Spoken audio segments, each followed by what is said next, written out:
So happy New Year. Are you feeling any different yet? Good. Glad to hear it. Oh my gosh. It's a new year, 2021. And most of us would probably agree that we couldn't have it come fast enough. This last year has just been so difficult, so painful, so much loss.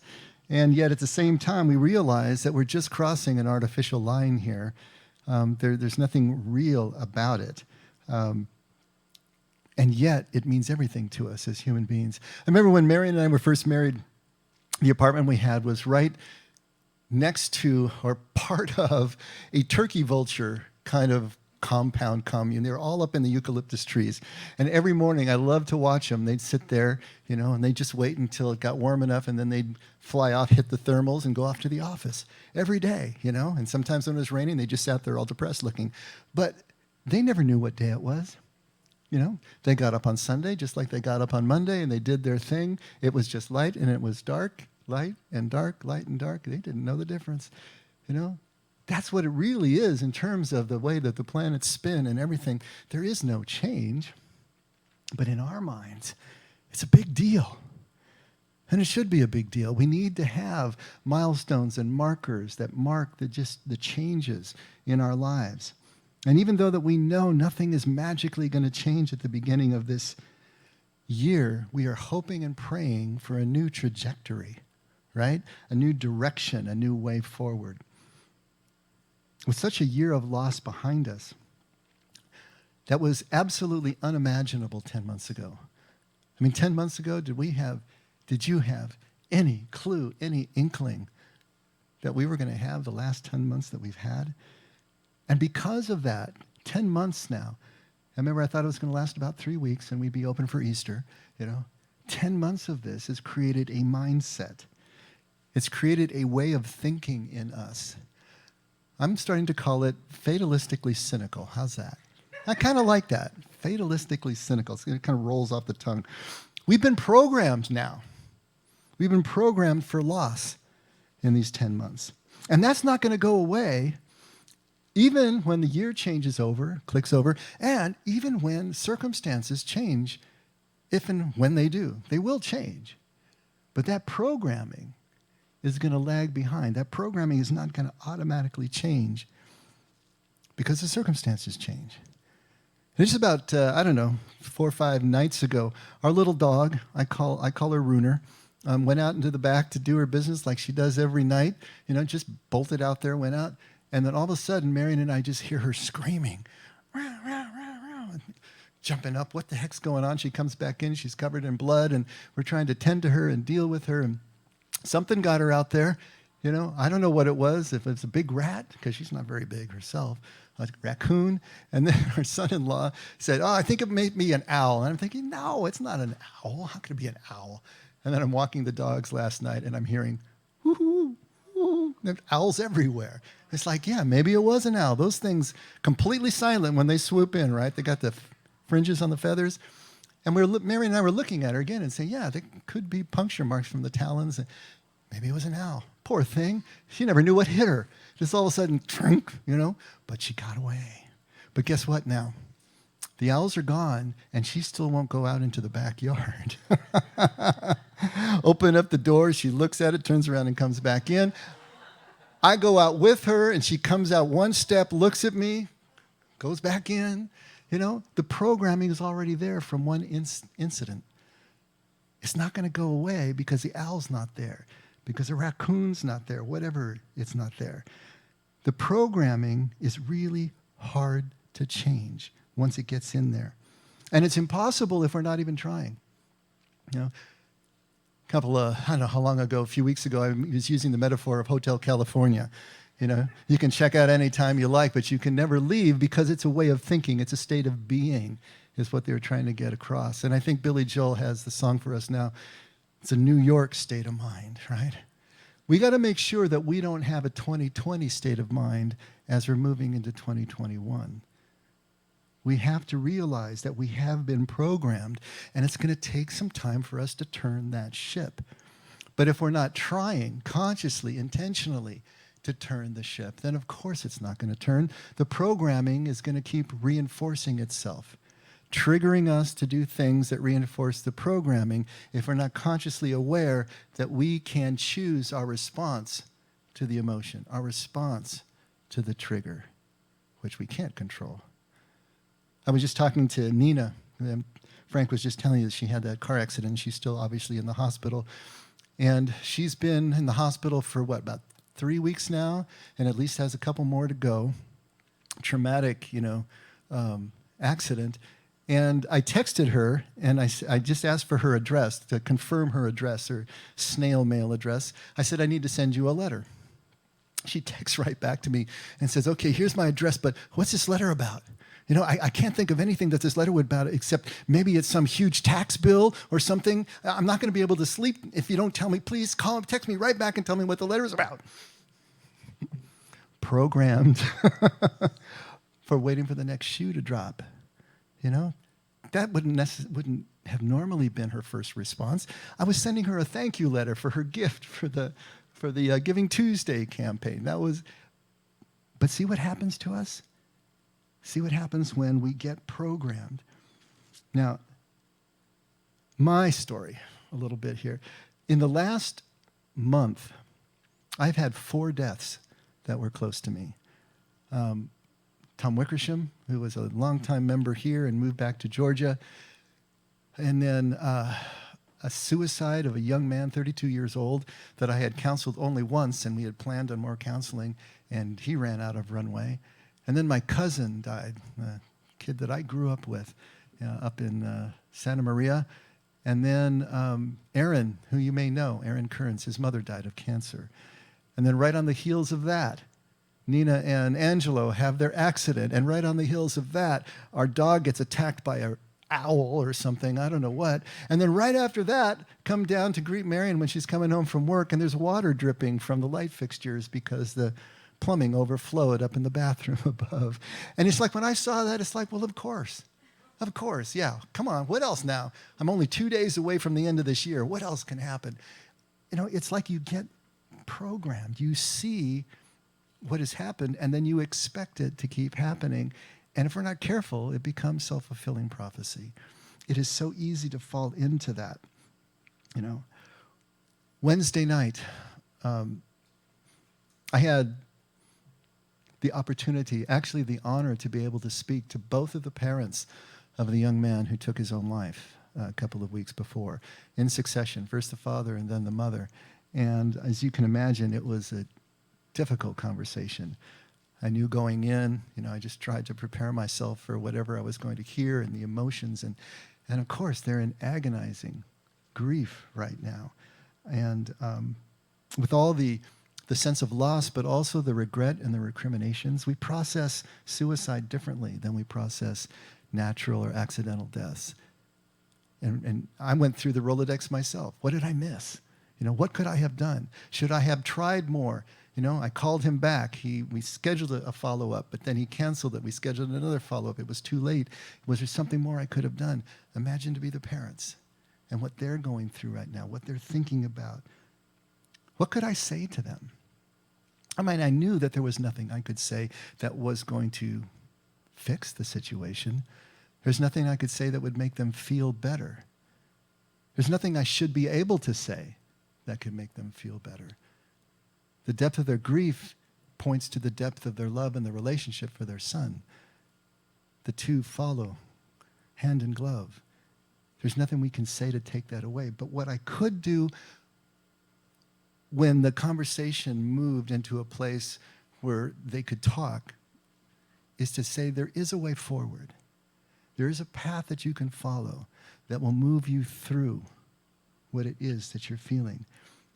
Whenever we encounter the loss of something that is dear to us, grief is the process that we go through. And you know all about the stages of grief, I'm sure, from the denial to the bargaining to the anger and the depression on the way to acceptance. But these agonizing emotions means that the love was real, means that we really let this person, this puppy, even this job, into our hearts. We connected with it It was dear to us in a way that its loss is felt so acutely. We've got to feel those emotions. If we're going to move through the grief, you must feel the emotions. We can't end run them. We can't numb them. We can't stuff them. We have to feel them. But we don't have to respond to them. And that's the key. Each one of those emotions will trigger us to do something that will reinforce the emotion. These emotions, they have like a will of their own. They want to survive. You know, if you're depressed, you're going to be triggered to isolate. You're going to be triggered not to do the things that you used to love to do because they just hold nothing for you. Everything is grayed out. If you're triggered by anger, you're going to want to lash out. But if we can consistently be aware enough in the moment, we can choose always in the direction of connection. And when we can do that, then we're still feeling the emotion, but we're moving through it to the only place that we will get the comfort and the healing, which is in connection. Connection with each other, connection with everything that's around us. It's always choosing to move in the direction of connection. If we stay connected, life returns. If we stay connected, life resumes. And more than that, life grows again in new directions that we couldn't even really have imagined before the tragedy. And life starts to make a different kind of sense as we move through that, as we come out to the other side, as we reconnect. There's a meaning that starts to take shape, kind of like a figure resolving out of the mist. We don't see it right away. And what people always say, what these parents said, is this makes no sense. Why did God allow this? I mean, all the things that you would expect. There's no meaning, there's no sense to it. But as they move through, as we have all moved through, if you have, through the difficulties and the losses in your life, you see something on the other side that you could never see. Now, how could I say this to them? How could I say this with such conviction? Because I believe this down to my socks. Well, it's 3 days now to the 5th anniversary of Lenny Rosenbaum's death, who took his own life 5 years ago, January 6, 2016. And I know this is starting to get kind of dark here, but just stay with me because we're turning a corner here. I'm just setting you up, right? Lenny was one of my closest friends. He was a lot of our closest friends. He was the light in every room when he walked in.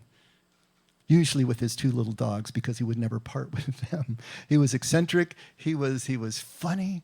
He always knew the right thing to say that would just lighten the mood and bring the group back into a cohesion. It was just a shock, an absolute shock to every one of us because nobody saw it coming. And we all agonized in that same way. What could we have done? How could we have missed this? What could we have changed? Why didn't he reach out? You know, how did we miss this? All those recriminations. But what we chose to do, both as a small circle and as a community, was to circle the wagons. We circled the wagons around each other, and we especially circled the wagons around Sharon Stancifer, who was his girlfriend at the time, who was just as shocked as everybody else, had no idea, because he didn't tell her. We circled the wagons around Sharon. We circled the wagons around Lenny's family, who reached out to us. First time I met Lenny's family was when we were sitting around we had a table up here on the other side on the second floor in our conference room. We all sat down, his whole family, to plan his memorial service. First time I'd met them. And I'd known him 5 or 6 years, but he kind of compartmentalized, you know. And I fell in love with his family. His family, you know, Lenny was kind of just a more emphatic statement of the rest of the family's personality, you know. They all had this quirkiness to them. They were just lovely, wonderful people. And one of them, Kathy, who lives in Carlsbad, she's stuck. She has become this huge part of our community. She has become a real pillar here. She's the kind of person now that we can't imagine doing this without. And it's only because of this connection that happened through this tragedy that we all connected in this way. A year ago, almost to the day, Kathy wrote me a text, and I put it in a message back then, 4 years ago, and I want to put it in the message today because what she wrote was so right on point. She said, I was pondering. In a year, I lost a brother who I loved, but I gained a friend who I adore. Go figure. God's odd way of strange beauty. And that phrase, strange beauty, stuck to my brain like flypaper, Strange beauty. I love that. The oxymoron of it, the paradox of it, the strange beauty. That's it. Who could have seen what new life would come out of this tragedy? Who could have seen the connections that happened? The friend that she's talking about is Sharon, Lenny's girlfriend. The two of them, every time they were together, they were just like on each other, just talking. After every one of our events, you could find them out in the parking lot, continuing to talk for another half hour. I got to the point where I'd always come up to them and say, sisters. They were never such devotees, because they were just like sisters. They were just joined at the hip, and they still are to this day. Such close friends. They helped take each other through the grief. They showed that there was meaning, even to the tragedy that had happened and befallen both of them, because new life. And this community and the friendships that Kathy has made, why? Because she chose to act in the direction of connection. She didn't isolate. She didn't drop back.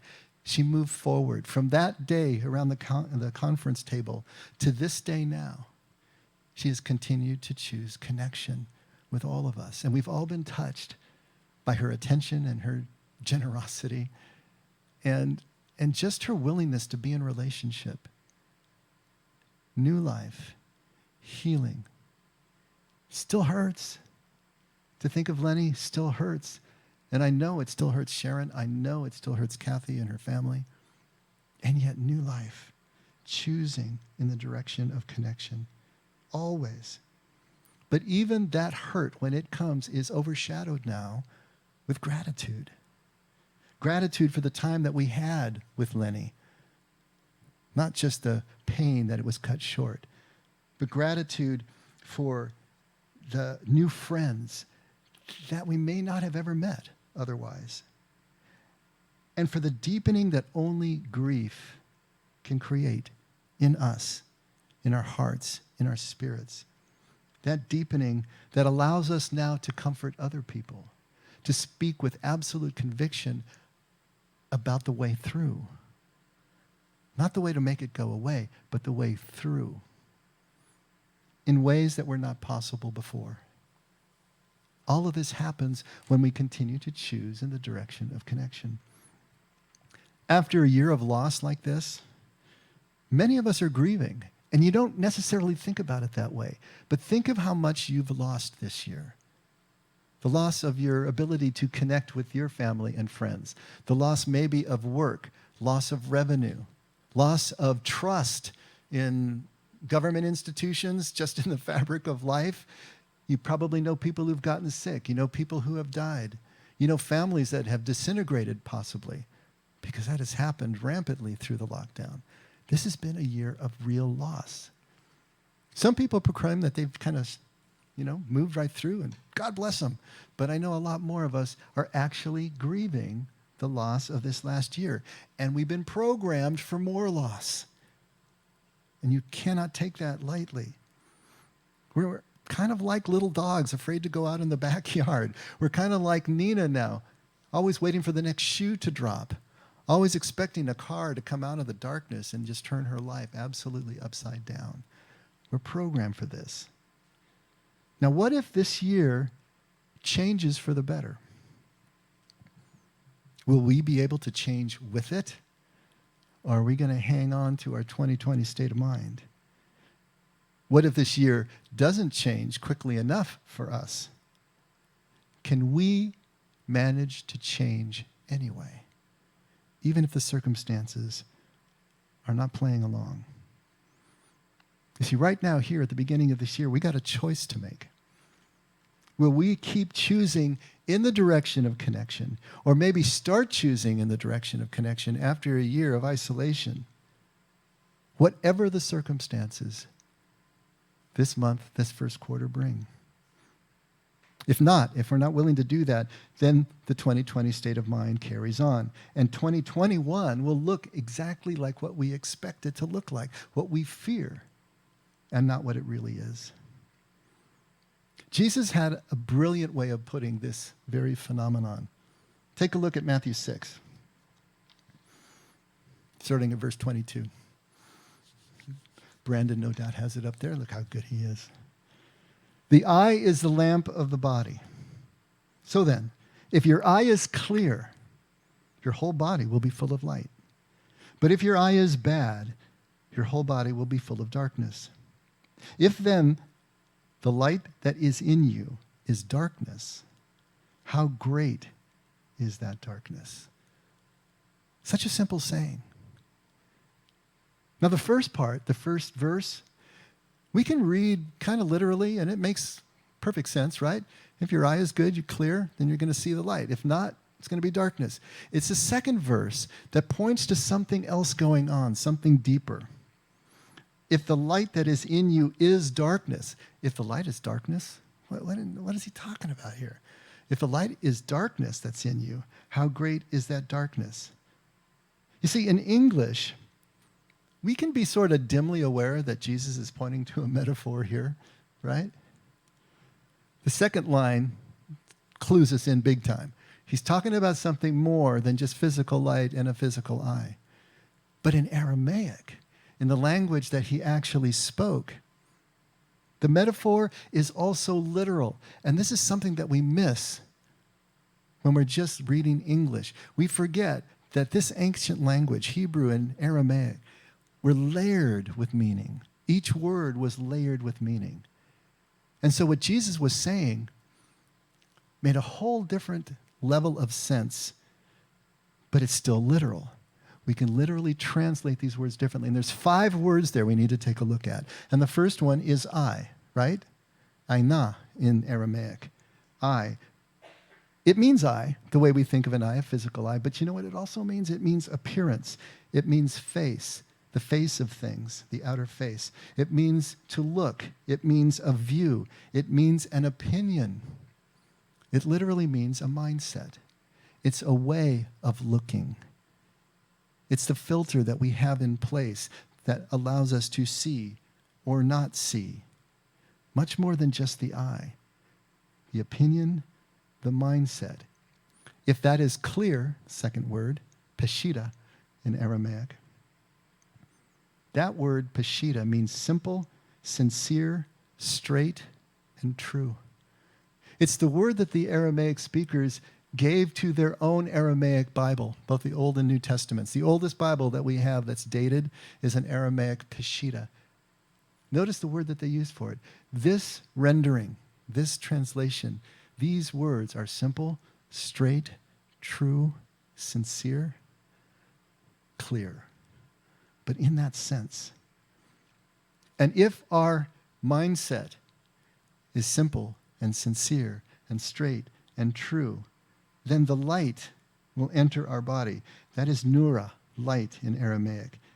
But it doesn't just mean light, physical light. What it also means is intelligence. It means clarity. It means illumination, elucidation. You see where this is going? If the light or the eye is bad, bisha, and we've talked about this one, taba and bisha, not just good and evil, but ripe and unripe. Bisha being evil or bad also means unripe, but it means unripe in the sense of immature, not ready for prime time, not ready to be able to perform to the design specifications. It means out of rhythm, out of time, disconnected. Bisha. If the eye is disconnected and out of rhythm, if the mindset is not yet ready to be able to see what needs to be seen in a given moment, then the darkness takes over, heshuka. But it doesn't just mean darkness, as in the absence of light. It means chaos. It means something that is disordered. It's swirling energies like wind and sea, rather than the straight energies of the sun. when you look at these, what we're talking about is a way of seeing. We could literally translate this, that your mindset, your way of seeing, is the lamp of your body, of your whole psyche, of your consciousness.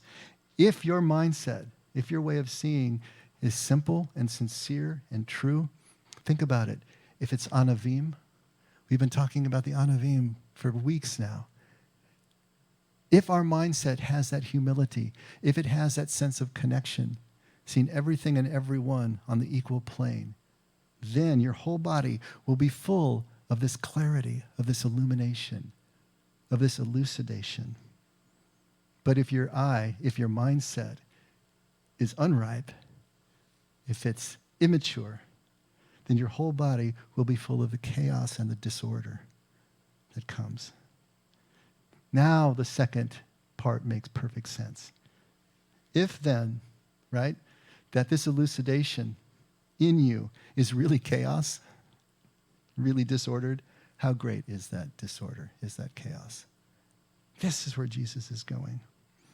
And the key to the whole understanding of this is Peshita, simple, sincere, clear, straight, and true. That sense of anavim, the simplicity of seeing who we really are. Who we really are is dependent and vulnerable, like children. And what does this look like in a person? Jesus shows us just a few verses later at verse 26, still Matthew 6. He says, look at the birds of the air, that they do not sow, nor reap, nor gather into barns, and yet your heavenly Father feeds them. Are you not worth much more than they? And who of you, by being worried, can add a single hour to his life? And why are you so worried about clothing? Observe how the lilies of the field grow. They do not toil, nor do they spin. And yet I say to you that not even Solomon in all his glory clothed himself like one of these. But if God so clothes the grass of the field, which is alive today and tomorrow is thrown into the furnace, will he not much more clothe you, O you of little faith? Do not worry then by saying, what shall we eat, or what shall we drink, or what shall we wear for clothing? For the Gentiles eagerly seek after all these things. For your heavenly Father knows that you need all these things. But seek first his kingdom and his righteousness, and all these things will be added to you. So do not worry about tomorrow, for tomorrow will care for itself. Each day has enough trouble of its own. I love that last line. Now, we've all heard this one before, but I want you to try in your mind's eye to imagine the scene. You can even close your eyes for a minute now. Imagine Jesus with all his followers on a hillside someplace, or maybe at the shore of the lake, somewhere in nature, beautiful nature, the sunshine streaming down, brilliant colors, air and breeze moving through. Now see Jesus' energy. See his excitement.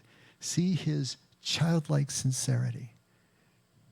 It is so easy for us to get programmed into this idea of Jesus being a King James sort of character, always speaking in that stilted English, always staring up into heaven, ramrod straight, proper, hair all in place. But think of Jesus with this energy. Think of Jesus as the one who would play with children in the dirt of the streets. Think of Jesus saying, Peter, look at those birds. Isn't that cool? Can you imagine? They don't do any of the things that we do, and yet the Father cares for them. See him in that sort of sense. See how what he says and the way he says it, the conviction with which he speaks, belies all the time that he has spent in nature, watching nature, celebrating nature, seeing the connections between everything that is and who he is, and his Father's presence infusing it all, taking pleasure in nature, sleeping out under the stars, drinking from springs and brooks, living the way he lives. Try to see all this in a new way, to understand the passion with which Jesus is speaking. So much is communicated here between the lines. If we just stop and take a look at what Jesus is talking about. He sees hope in something as simple as the birds doing what birds do. He sees significance in just flowers growing on a hillside that in 2 days will be gone again. He has developed the shepherd consciousness that allows him to see the significance in every moment, everything that is around him. This is key for us in our understanding of what is going on here. When we get scared, when we get hurt, when we lose someone or something that was like life to us, it was oxygen to us. We want to look for something that is equally huge to save us.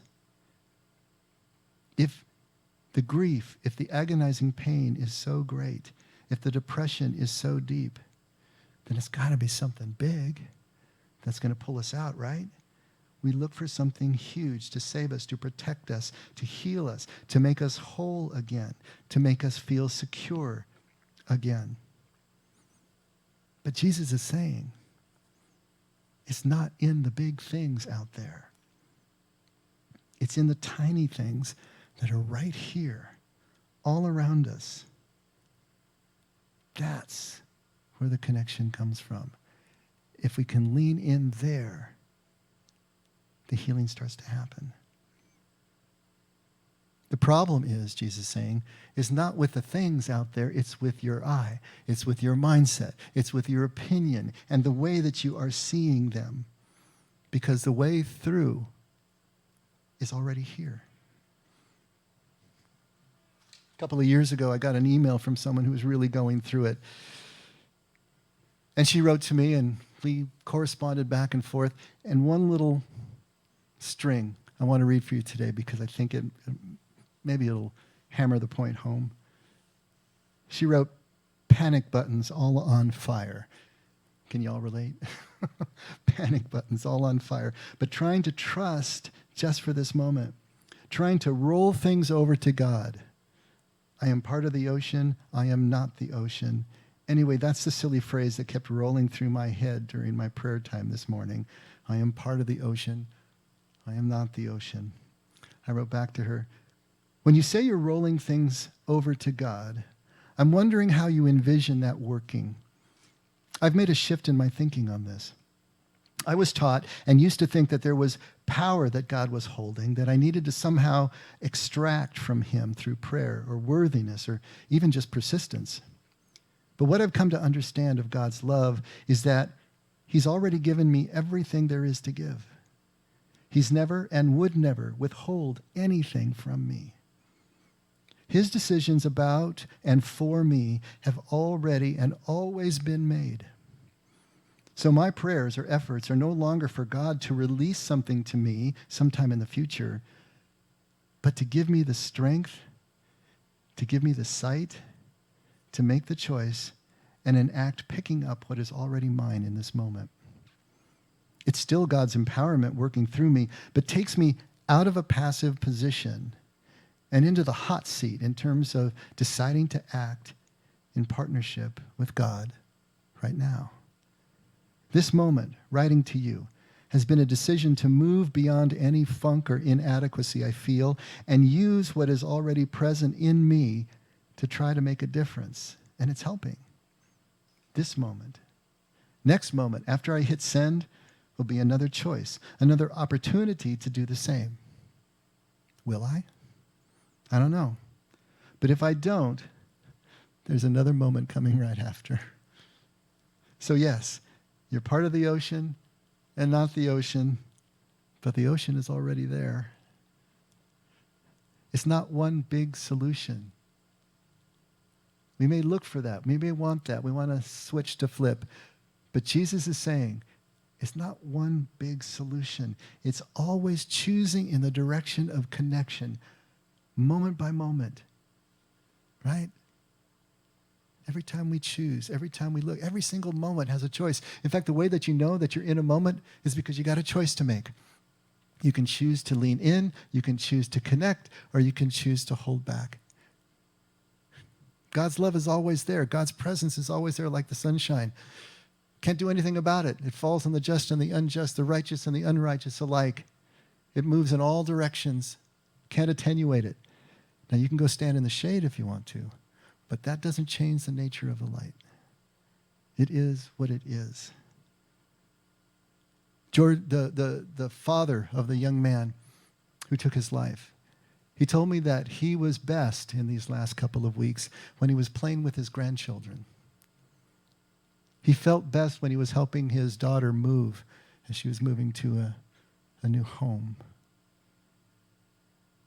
Choosing connection, moment by moment, is always the way through.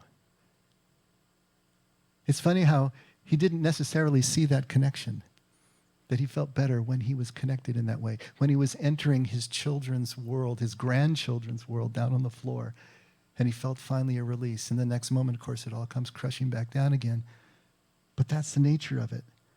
Even as we're still grieving, as he's still agonizing, to choose connection is weaving like that string of pearls.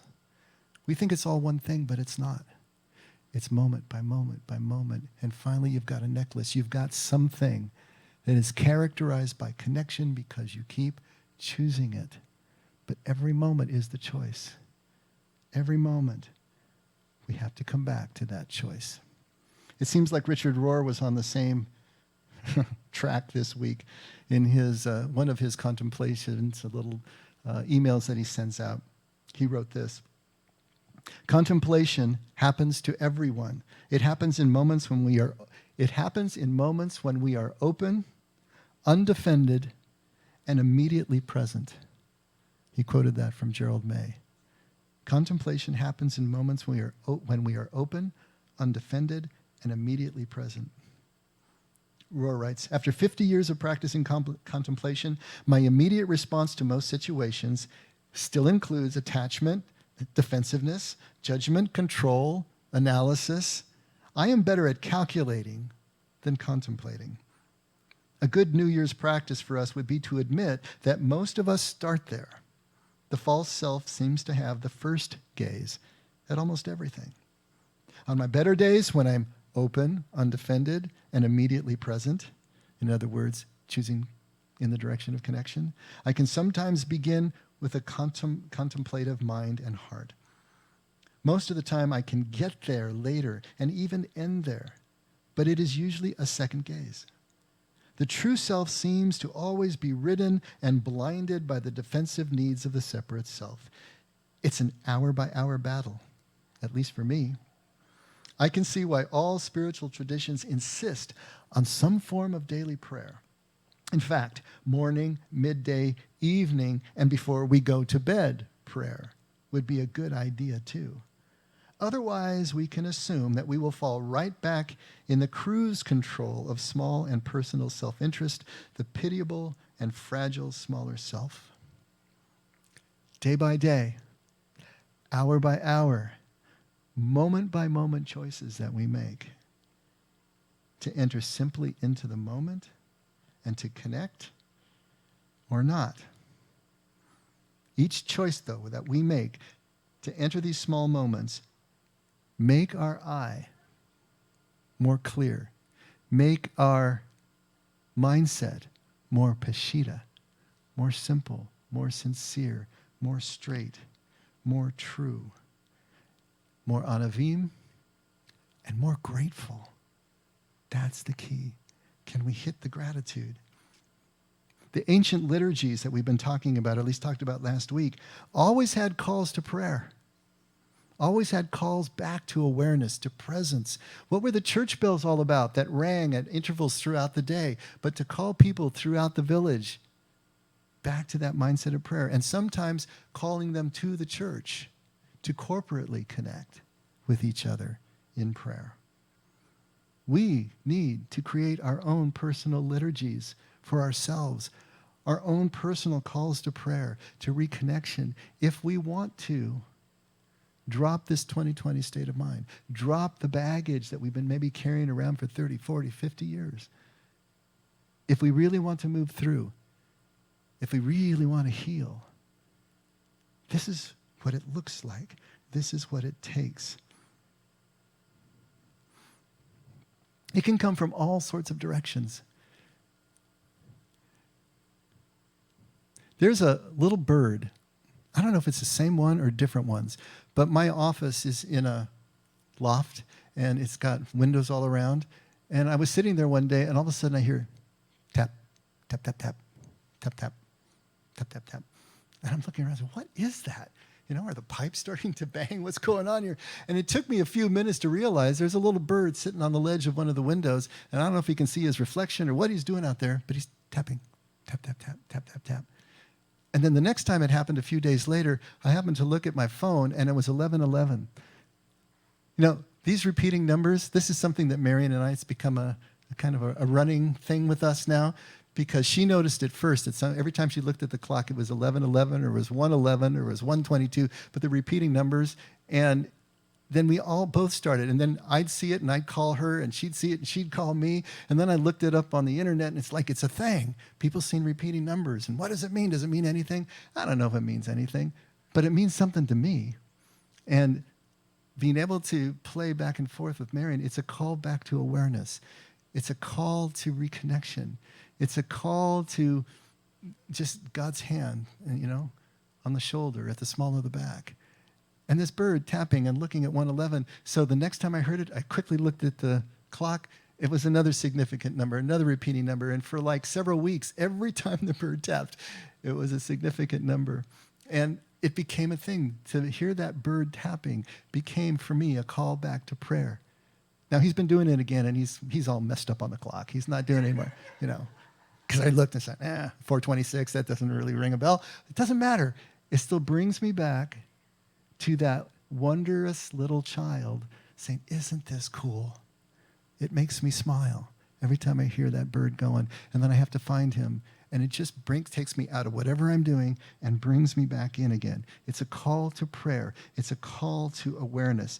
It's a call to reconnection, reconciliation with God. And I know that it probably sounds silly and maybe childish and kind of Pollyanna-ish or anything, especially if you really are going through it right now, that something as small as this can have an effect. But I'll tell you what, no matter how bad you're feeling, anything that can make you smile has broken the spell. Anything that can make you laugh has taken you somewhere outside into a moment of reconnection that is profound if you will let it be. And to string enough of those together, remember, all we got to get to is 51%. 51%. It's not about perfection. It's about just getting over that line where that more often than not, you are sitting there listening to that bird tapping on the window and not everything else that runs through your mind on a constant basis. I was having a little cup of coffee with a friend of mine out in downtown San Juan earlier this week, and we're sitting there outside, and the sun came out from behind a cloud, and it's shining through the trees, and when the sun just hits your face, and it's so warm, and it just feels like, I don't know, I think about those warm, wet towels they used to put on you before you get your head shaved or something. I don't know. It was just like this caress. And we're sitting there, and we're talking, and the coffee was great. And, just looked at my friend, and I said, you know what? It doesn't get any better than this. This moment, right here, with the world spinning in chaos, with the problems that he's facing, the problems that I'm facing, none of those circumstances have changed. And yet I'm sitting there with the sun on my face and a good friend across the table and a cup of warm Joe. It doesn't get any better than that. Can we let it be enough? Can we look at our moments and see how they are enough if we just let them be? Can we change our eye? Can we change our mindset to be simple and true and straight so that these moments can get in and see that they are just perfect. They are just enough for us. And if we can do this, if we can let our eyes become Peshitta, let them become Anavim, then our whole body will be full of that clarity, of that illumination, of that awareness of presence. And 2021 will be a very good year, regardless of what happens on the outside. This is where Jesus is trying to take us. Let's pray.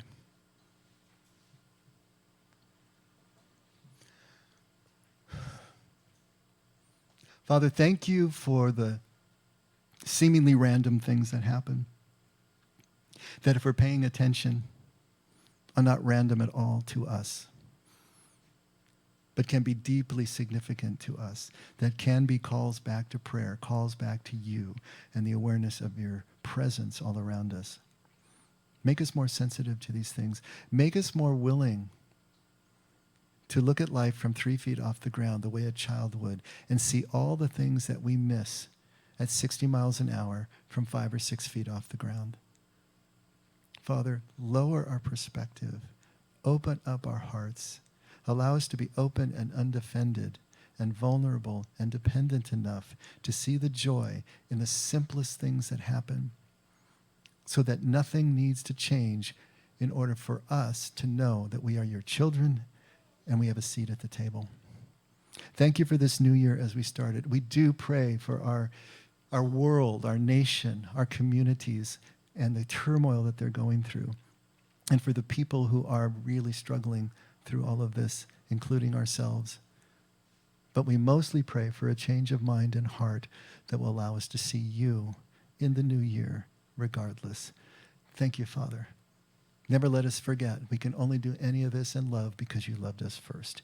And we pray this in Jesus' name. Amen. Let's all stand.